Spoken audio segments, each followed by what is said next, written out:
Hail friends, and welcome to the second half of the second round, where we will see Ccitytoker versus KevinEisenfaust as a battle for the right to go to the championship. We have seen both the decks before, but we're going to go ahead and revisit them just so that you have an idea of exactly what we're working with.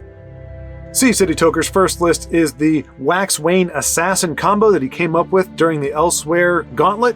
It actually curves out very nicely from 0 to 7, which could explain why it was so effective in that Gauntlet run. We'll see if it gets to be deployed here today.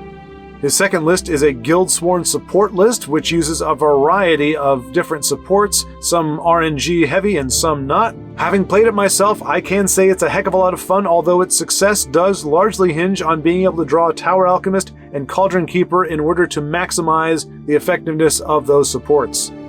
And lastly, one of the most robust and diverse decks in the entire tournament, Dagoth Singleton. It's a virtual smorgasbord of options, sacrifice and consistency for versatility, providing a myriad of options for nearly every occasion. When it came time to give one of these fine decks the axe, Kevin cast a baleful glance at the Wax Wayne Assassin and said, "Begone from me," and it was so.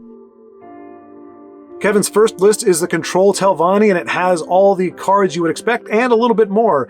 Familiar things like Necromancer's Amulet, Aelid Guardian, Red Brahmin, and Kano, all those kinds of things, but also Indoril Archmage, who really doesn't get a whole lot of love in these days, along with Burn Clan Nightstalker and Knight of Nesis. The second list is a mid-range Guildsworn using lots of Drain in conjunction with Ring of Namira and Conjurer's Spirit to bring extra value to the mechanic. This deck put up a fantastic showing earlier in the tournament, being able to drain and attack at the same time, which makes for a devastating 1-2 punch if all the pieces are in the right place. And the final list is Slay Ebonheart. Certainly not anywhere near as greedy as I've seen in other lists. It's actually pretty moderate in terms of what it's trying to do, but it is geared to introduce great threats and then bring them back repeatedly to beat the opponent into submission. C-City was not fazed by the Slay though, nor did he decide to refrain from the drain in the Guildsworn mid-range. He decided instead to get rid of Telvanni, saying, and I quote, "If I'm gonna lose, it's not gonna be to an Aelid Guardian." So he's chosen his poison, banishing the Telvanni deck and deciding to roll the dice against the other two. So those are the lists, these are the players. Let's get into the final match of round 2. Bright moons light your path. Azora, give me strength. And the two share emotes of honor and respect to each other before jumping into the first game. We are seeing KevinEisenfaust's Guildsworn list against Ccitytoker's Guildsworn support. Both have had quite a journey to get here. Ccitytoker just got off work moments ago, or within a few minutes ago. And Kevin, actually, the time zone difference, he's actually been, he's up well past midnight now in his time zone in order to make this happen. So appreciate you both kind of working with each other and working with your own schedules, kind of pushing them to the max in order to facilitate this happening. Very, very much looking forward to this. Let's see here. Going into turn 5. Right now, it doesn't look like Kevin's list is going to be quite fast enough, as it stands now, in order to push damage against C-City. I'm not entirely sure how these decks will both fare going late game. I know that the support Guildsworn definitely favors a later game. It wants to stick around a little bit later. So this seems to be playing towards that, but again, the Guildsworn could very well be a later game build as well. I didn't do my homework, folks. I apologize. Like when I do the deck list at the very beginning, that's actually after these games usually, because I don't have the time to set up beforehand. So I sound like I understand the decks, but I'm only seeing them afterward. So I sound a little ignorant here. I do apologize. It's kind of a perpetual state of being. Nine inspire us.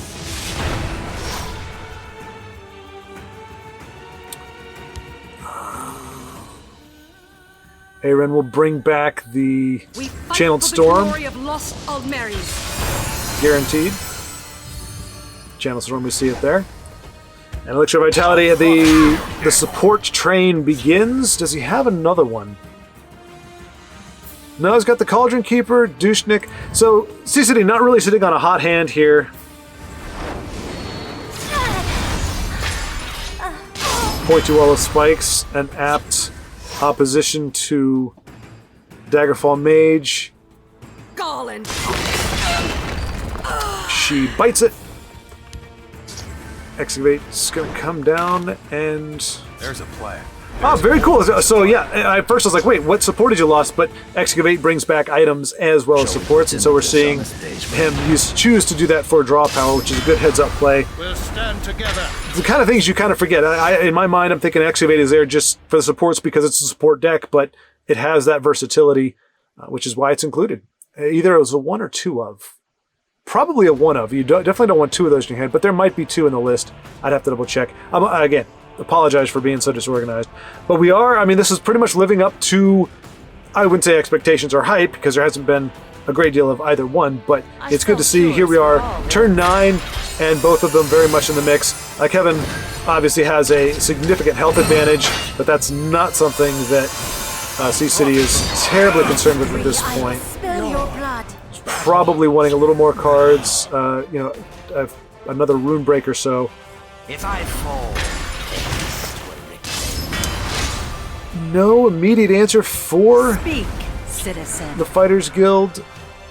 Might just see a Dawn's Wrath comes down on that one. Oh, okay. Oh, I was mistaken. Of course. Was I mistaken there? They'll be needed.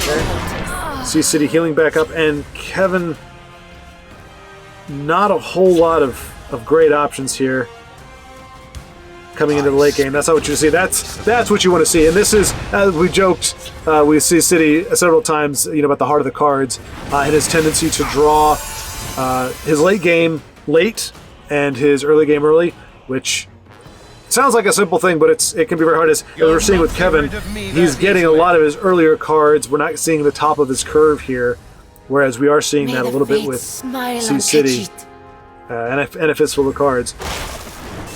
That's obviously not the whole story of any game, but it is a significant factor. The one thing Kevin has going for him is that he does have quite a bit of health that C-City's going to have to chew through before he can really make a push for lethal. they'll move along if they don't want trouble. Let's see. Merchant's Camel we could probably expect to see. I don't know that C-City's too terribly worried about this fellow over here. Wabbajack almost certainly.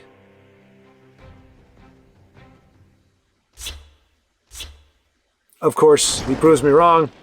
Just kicks me right in my teeth. That's totally fine. Totally fine. Hey, to be honest, I wouldn't roll with RNG either.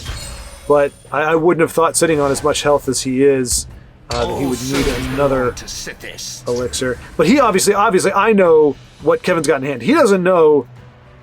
Like, he's seen Kevin's list, and I'm sure he studied it better than I have, so he probably is very well aware of what he could have in his hand, and is preparing himself accordingly.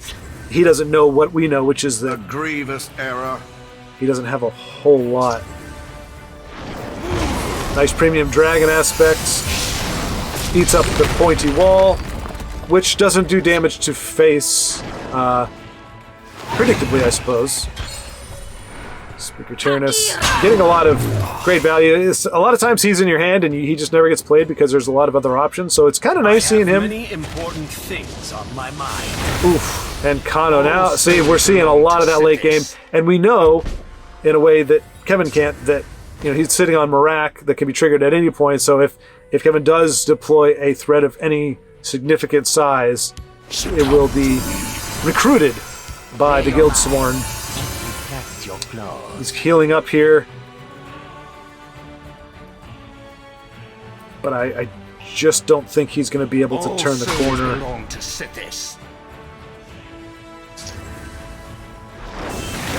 Ooh, and the breakthrough with Ancano, that does some severe... Well, okay. It wasn't as severe as I thought it was, but does some pretty good damage. And the douche is going to ping, as the douche is apt to do from time to time. Dawn's Wrath in the field lane seems to be the best call. I don't think he can risk fresh start just yet. Yeah, he wants to clear it off. What is Cauldron Keeper? Like I said, Marak is going to be there to yoink any sizable threat Kevin's able to play. Is he going to break a rune here? I don't know if he's going to slow the tempo down or if he's just going to push. Okay, he is going to slow it down. Not getting overly excited there. Fresh start. As it sounds. Conjurer Spirit. I was going to say now, we do know there's another douche just waiting to be deployed, so there will be minimal value gotten out of that support before we must protect our stronghold. Our boy comes down.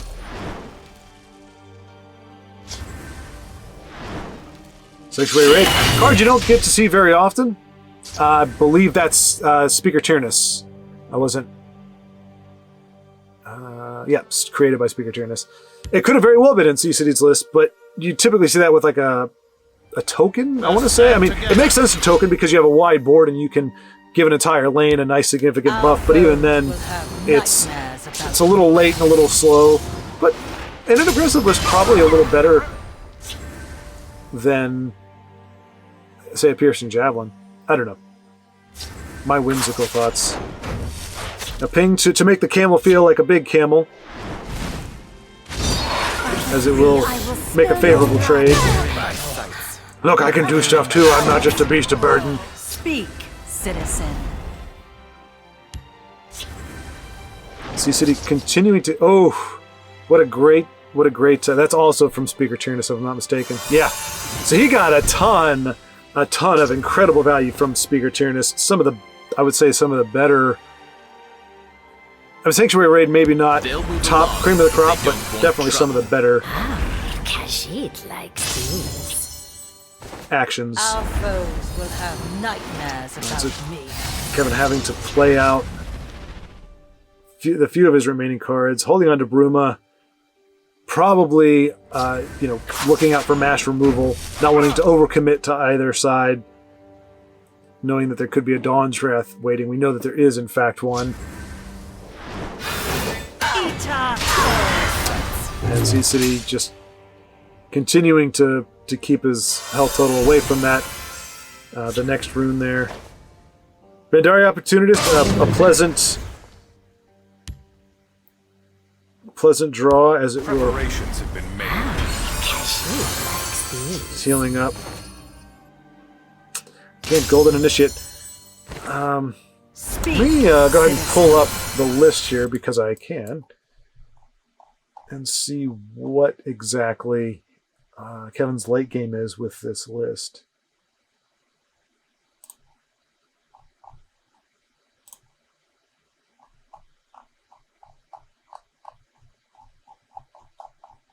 I'm so disorganized.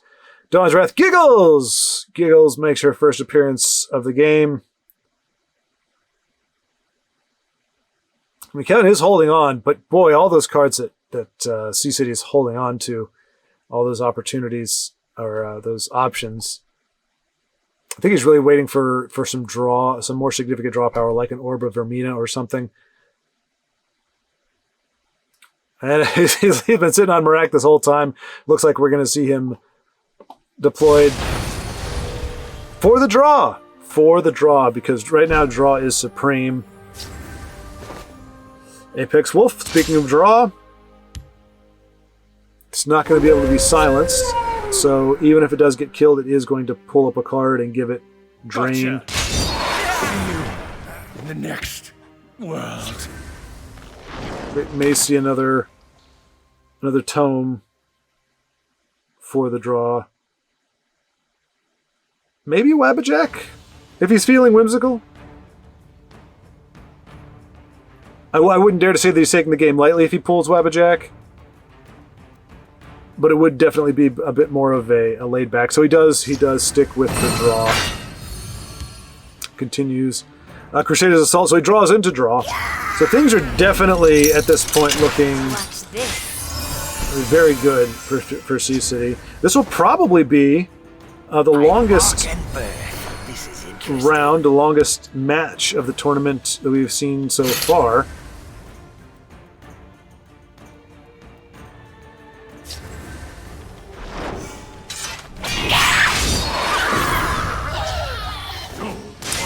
There you go. Now that Abner is a very good... I wonder if Abner can take Marak, if Abner can force Marak to Marak himself. We might see something like that here. So he's going to trigger Marak's summon. And I think he can steal Marak.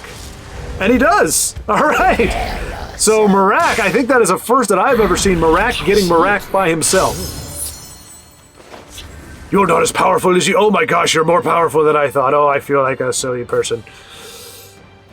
So just like that... Oh, and as we know, the Dawn's Wrath was kind of just waiting in contingency. So every time Kevin manages to kind of crawl back into the game, claw back into the game, he gets devastated. I mean, C-City, 1, 2, 3, 4, 5, 6, 7, 8. 8 cards in hand, 9.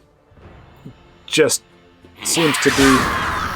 even with that earlier fresh start and those opportunists, yeah, Kevin just not able to really build up a great hand, despite having lost 2 runes. I just now noticed that he is C-City did finally make his push. So really, they're both kind of just circling, jousting. Kevin, and I mean, to his credit, Kevin's deck is going to allow him to heal Evanhart into... I'm not even going to... Zivkin Channeler. We'll just call him the Channeler because that's just way too many consonants. That combination will net, I believe, 8. Yeah. Power plus health, so that's 4. Double that. So you can heal for 8. That would get him up to 27. Another Giggles comes down.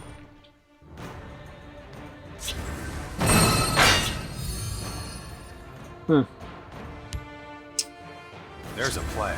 There's always a plan.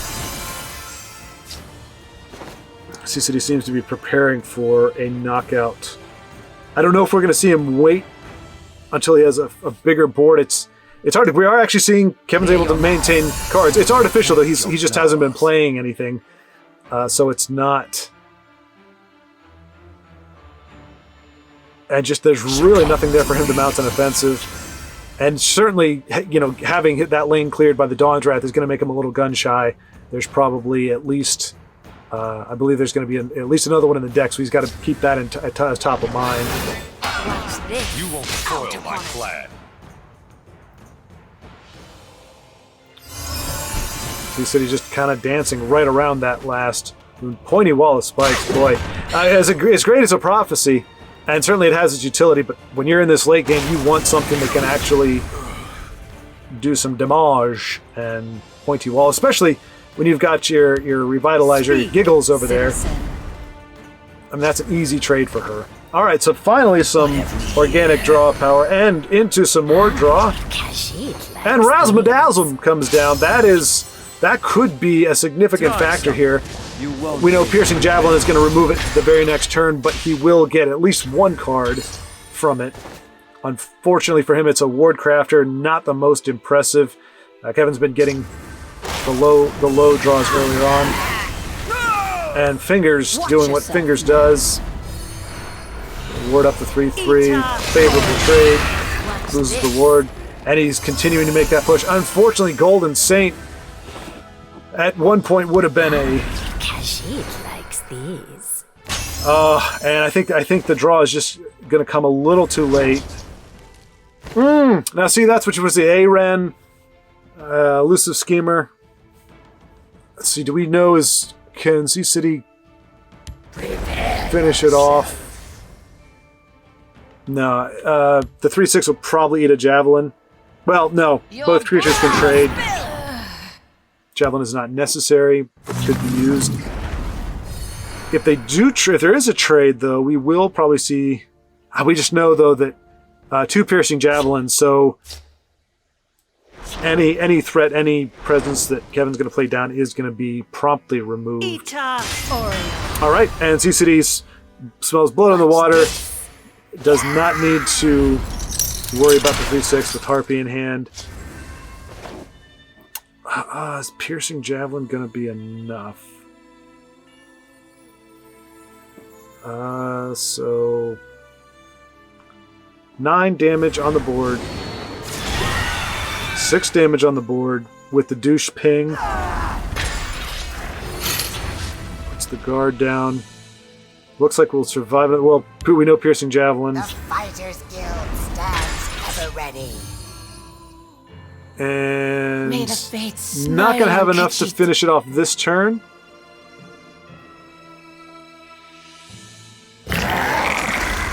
That other Golden Saint, unfortunate there. So he's going to be able to push. What's this?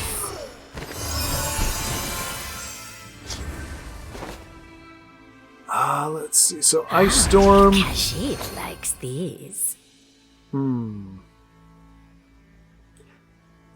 If Kevin, no, yeah, no, it's pretty much over. Khajiit likes these.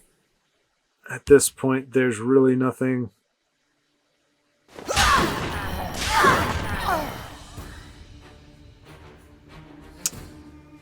Because an Ice Storm would wipe out Fighters Guild, and it wipes out. Watch yourself. Well, no, okay, nope. All right, so a little fly in the ointment there. Just kidding, of course. It has been an engaging hunt. What's this? And well done. Fantastic game. Well played. After the last marathon, we start on the second game. Kevin said he is going to stick with the list and going to go try to win the next game with that one.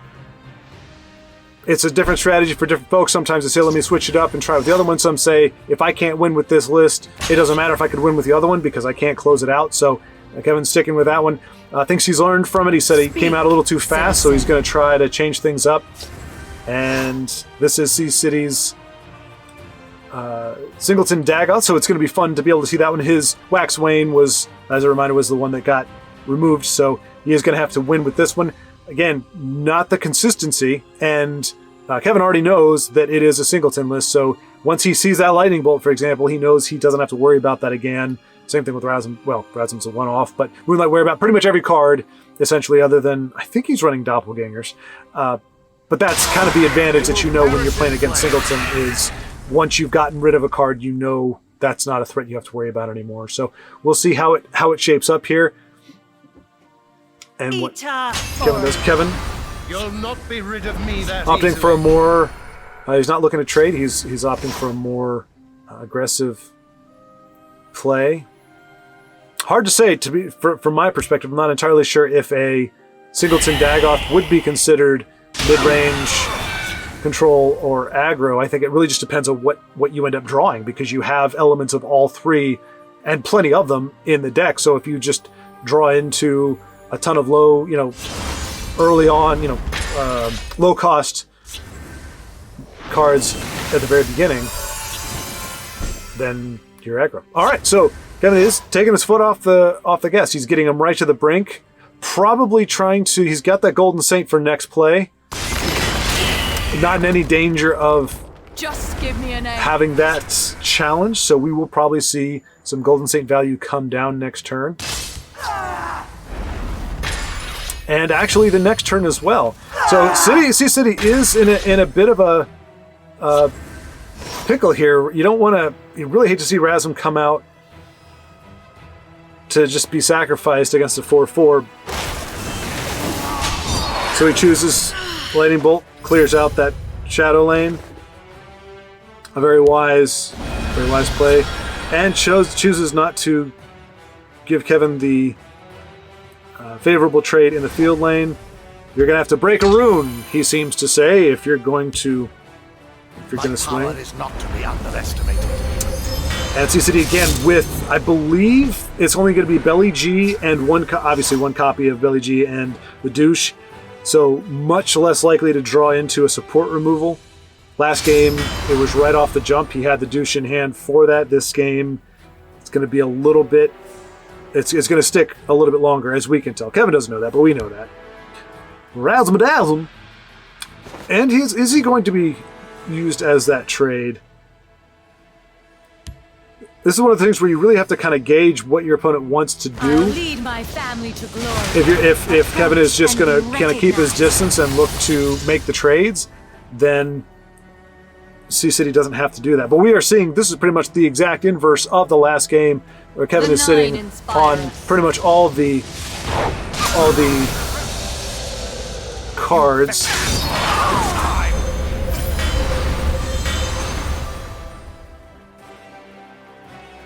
And also has that support in there for essentially perpetual value, as we know he's got a lot of drain in hand. But he is sticking to his convictions from the last one, the lesson that he learned from that, which was I went in too fast. So he is backing up. Razzle-dazzle. Looking to grab something juicy, and he does, a lightning bolt. It'll probably be his downfall. He will probably eat that lightning bolt. Wow, what a beautiful premium, by the way. And he does. There's some irony there. There's some irony. No, it's not really irony. But They lack faith.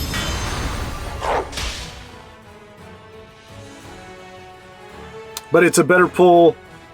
That Razum was a better pull than the Wardcrafter. It's situationally, last game, that Wardcrafter put him great. Oh, Merrick. Merrick. Fantastic to see. Of course I'm on your side. But not on an empty board. And is C-City going to play a Tempo Leaf Lurker? I think he's considering it.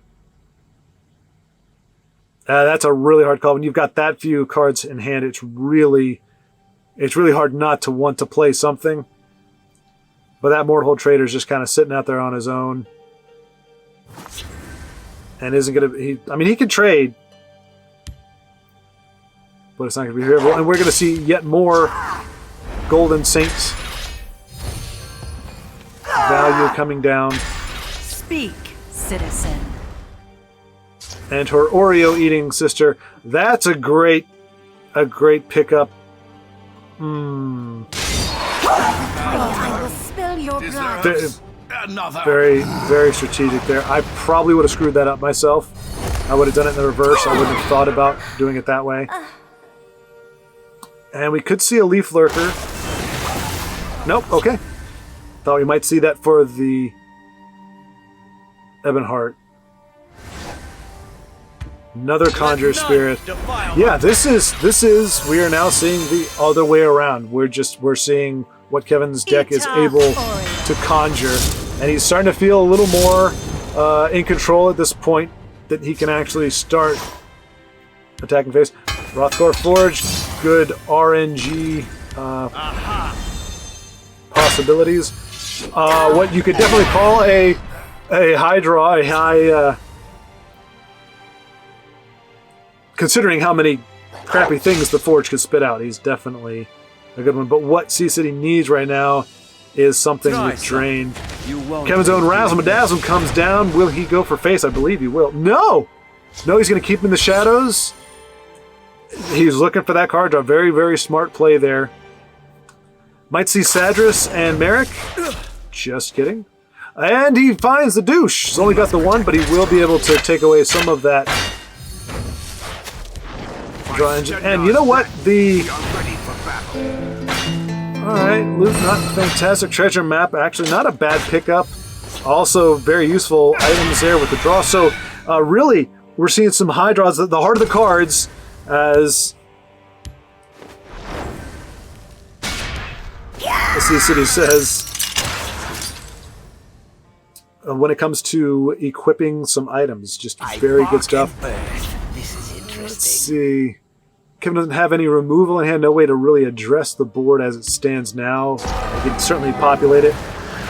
But things have kind of, I wouldn't say stagnated per se, but things aren't looking quite so dire for C-City. He's been able to stay in it long enough. Kevin hasn't really given him too much opportunity to build up a hand and build up a countermeasure, but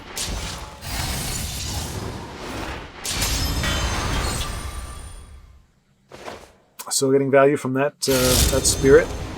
Full lane. I think C-City is running Ice Storm. Oops, sorry. I think he's running Ice Storm, which would be crazy good here. He does have a long way to go to get Kevin down from that 51 health total. Blood Dragon will help with that. Although Kevin also now has Blood Dragon, thanks to Razzle-Dazzle. Must take back Skyrim. And not a horrible By the three, I will draw there. So spill Razum your will go blood. down probably to the douche. Okay. I think I told City, I said before the game, I said, please make me look as foolish as possible. Do the opposite of what do you think I would do. And so he's like, all right, I'll help you out there. So I bark and burn.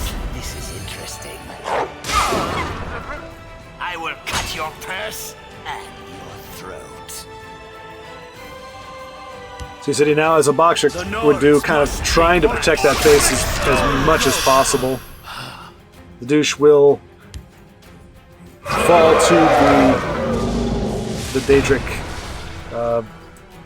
I just call him Daedric Titan, but I think of him as kind of a poor man's. Oh no! He holds on to him. He's going to force that trade from City. Eclipse Baroness, great late game pull here. Blood Dragon making use of that cross lane change. Blood Dragon is one of my favorite cards when I first started playing the game. Just the big body, the ability to ignore guards, and that ability to cross over. Wow, a fantastic. Oh my gosh. And you think in other circumstances that fork would be a liability, but for C-City, who desperately needs cards, that's actually great. Is Kevin going to be able to avoid the trade with the dragon? Nope. He is going to. C-City will get that draw, but Kevin now at standard health has been brought down from 50 to 30. Your purse and your throat. So yeah, great trade there. Oh, and great pickups. What a late game swing. I mean, Kevin played it, I think, as well as he could. He held off, tried to whittle him down when he had the card advantage and had the board advantage. But I would say it really has been the combination of the Forge and Merrick that have turned things around significantly. Admittedly, I haven't been tallying it in my head, so there could have been other factors as well, but I think that's been the deciding factor. Just been getting significant value. Oh, and Siege of Strauss, yes. Heart of the cards, indeed. Wow, I did. I won't, I'm not gonna lie, I really thought we were gonna see a game 2, and we still could. It's not done. Well, is it lethal on board? 18, 27, 33, yeah. Well, okay. And I think even with all of that, oh my goodness gracious. And that'll be the game. That will be the game. Phenomenal. Oh my goodness gracious. And he decides not to lean into Tullius. Let's see, because, yeah, he's got enough to break. Well, okay, no. With Piercing Javelin, that might slow him down enough. Will it? That's 24, and he's gonna say no. He's like, finish it clean. I'm not gonna stop you. The game's over at this point. It has been an engaging Well played, hunt. Kevin. Well played. That was, and he's gonna do a clean hit. That went back and forth. Wow.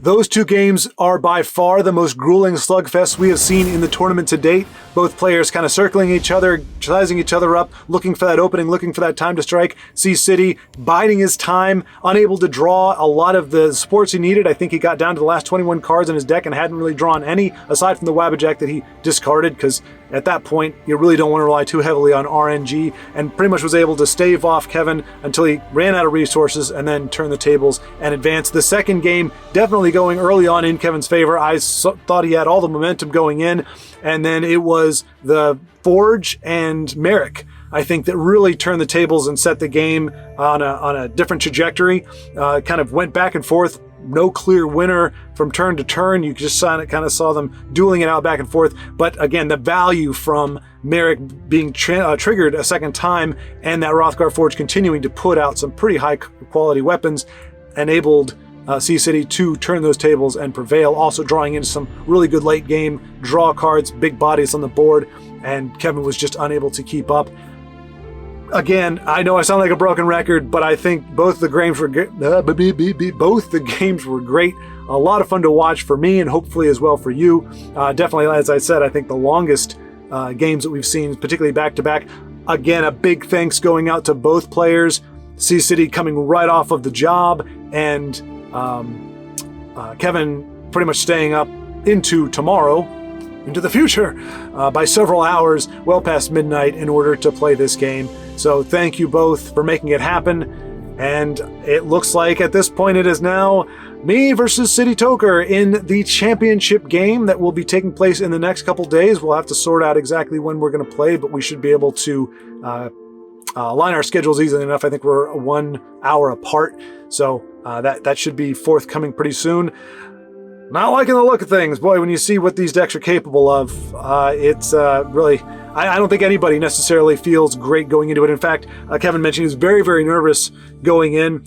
C-City seeming to be a cool cucumber, just saying, hey, it's just another game. But I can definitely empathize with Kevin. Even going into something like this where there's no huge cash prize on the line, your palms get sweaty, you get nervous. I was thinking about my game with Lollygag and Sweet Roll. It's just, I don't know, it's just part of the game. Even though you're going, look, win or lose, I'm still going to have fun. It's not going to be the end of the world. There's still something that kind of gets that blood flowing. So I definitely can understand and appreciate that. And just bear that in mind when you're seeing people, well, you're not actually being able to see them play, but when you see the Masters play, you see those games and those tournaments, you know, below the surface, they've got to be, you know, so many nerves, and they talk about it.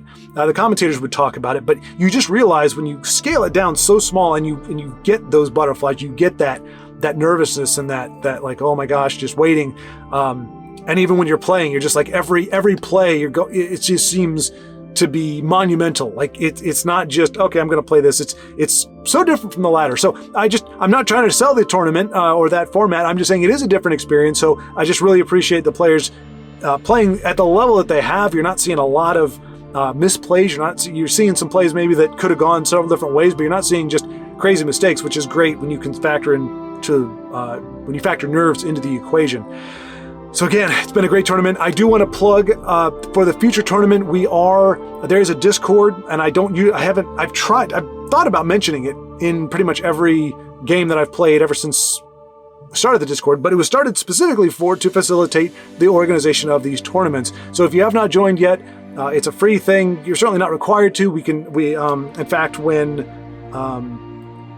Frequency Rising joined in, he's not part of the Discord either. We were able to coordinate without that, so it's not a requirement, but it does kind of keep you in the loop, and it does allow you to trade information with your future opponents and everything. So if you haven't joined already, I encourage you to do that just to be in the mix. I'm not sure when the next tournament will be yet, and I'm not sure what the format will be.